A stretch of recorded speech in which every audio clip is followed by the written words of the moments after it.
The peripheral vascular examination is often the primary focus of an OSCE. If asked to examine a patient's peripheral vascular system, start your exam with general inspection from the end of the bed. In the peripheral vascular exam, note specifically leg size, noting the presence of fat, fluid or muscle, deformity or asymmetry, scars such as those from venous harvesting, arterial bypass or varicose vein surgery, rashes, ulceration, amputation. Note the colour of the limb.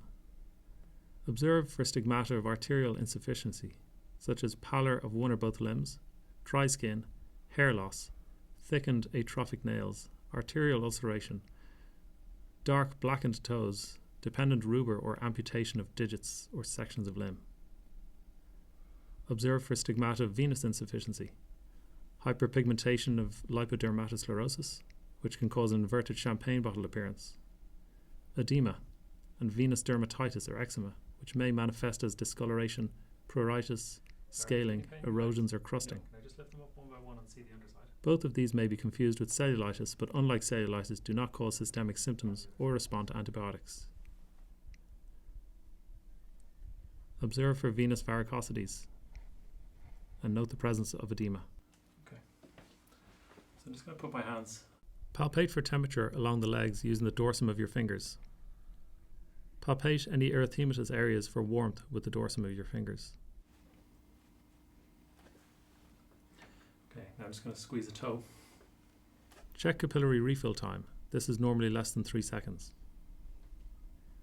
Next, check for pitting edema bilaterally by applying pressure to the distal medial tibia just above the medial malleolus. If present, comment on depth and determine how far up the leg it goes. So could I just get you to bend your knee a little bit? Palpate the peripheral pulses of the lower limb. Start with the femoral artery. Move on next to the popliteal artery. This is located in the popliteal fossa and can be difficult to appreciate without practice. That's fine. Just the same on the other side. Just bend your knee up a little bit.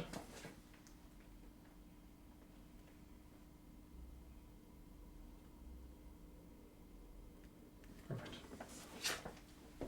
Move on to dorsalis pedis pulse. This is located lateral to extensor hallucis longus tendon, just distal to the dorsal surface of the navicular bone. Palpate for posterior tibialis between the medial malleolus and heel at the same time. In this way it is easier to hone in on both pulses. Okay. So Dara, I'm going to lift your leg up to about 45 degrees. Let me know if it's getting uncomfortable for you. To perform Berger's test, elevate the patient's leg to 45 degrees. It quickly becomes pale if arterial supply is poor. Is that okay?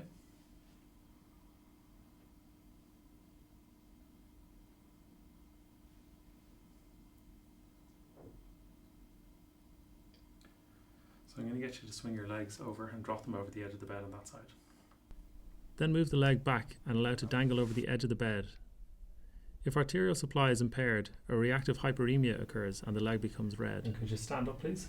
And with your back to me. Palpate any varicose veins.